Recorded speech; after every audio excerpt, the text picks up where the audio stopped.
in welcoming Sue Pellegrino. Woo! Thank you so much, Blair. Oh, I'm so excited. Sue, what's this little merch you have? Oh, is this Stellar Women pin? Ooh.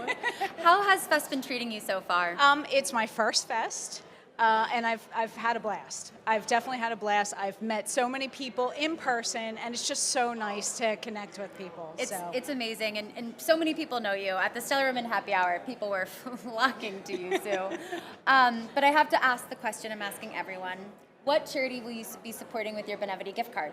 So I've already done it, and it is the Epilepsy Foundation of Eastern Pennsylvania.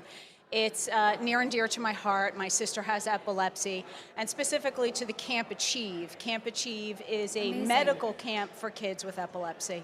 That's amazing. Yeah. I know that those camps with kids that have like experiences are so important to find that community and to not feel alone. Yes. Which kind of, wow, that really applies to what we're talking about today, because we are talking about Women in eDiscovery. You're an active member. So for those of people who don't know what Women in eDiscovery is, can you tell us a little bit about it? Sure. Women in eDiscovery is a worldwide nonprofit organization that brings women together who are interested in technology, specifically in the legal industry.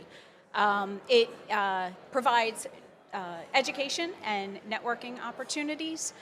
My chapter, I'm the director of the Philadelphia chapter, we have education events, networking events, and it just brings everyone together to ask questions, find a mentor.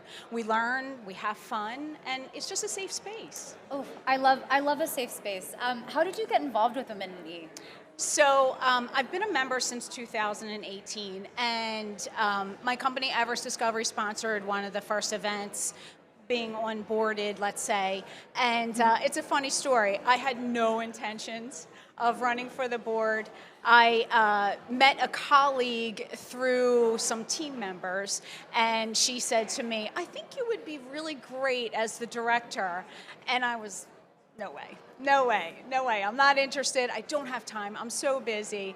So then after a little bit of thought, and the elections were coming up, and I was like, why not? Did you make buttons? Go for it. No, I didn't. Sue? I didn't make buttons, but I certainly kind of promoted on social media that I was running. So, and it's been a blast since. I mean, I've enjoyed it. I really have. I've made so many connections and meeting different people. And I know that you're very involved. So why is it important for women to have community in this industry? You know what? It's crucial. It's crucial because it brings a sense of a safe space. It empowers women. It is community where they can just be themselves. Yeah. For instance, last night you hosted the Stellar Women workshop and happy hour, and I'm talking with some friends at the happy hour, and I see a woman standing there alone. And, I just kind of turned over and I'm like, come join us, And she was so thankful. And she shared with us that she's here with male counterparts from her company. And, it's kind of not comfortable hanging around with men for the after events. Yeah. So she shared with us that she was talking to her husband, and her husband said, "Go, you'll regret it," Yeah. So, she was really happy. Like she was so happy. Oh, that makes me, it's so important. And I think that conferences can feel really overwhelming, especially after, we've spent a lot of time at home. Like, I used to do my rounds in the office and hey.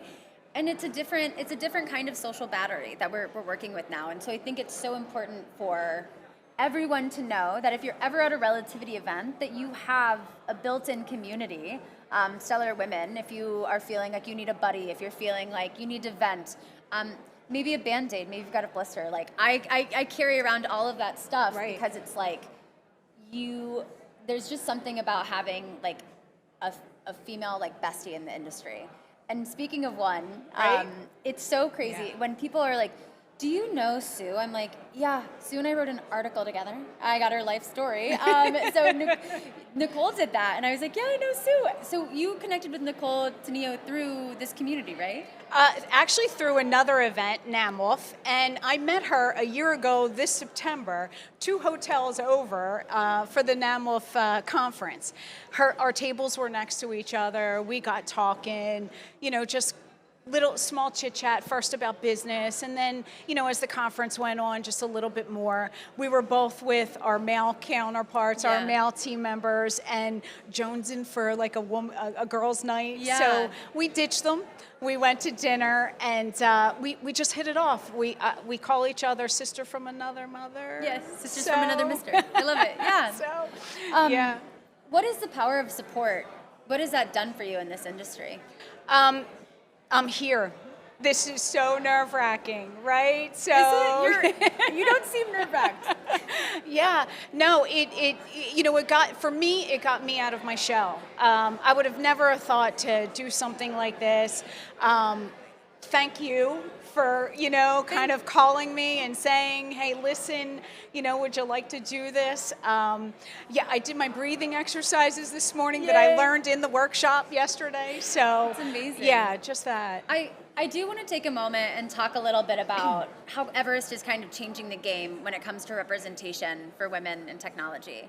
Because you're a woman-owned business. Correct. Yeah, so correct. Tell me a little bit about that journey with Everest and why it's so important in this industry to have that. Sure.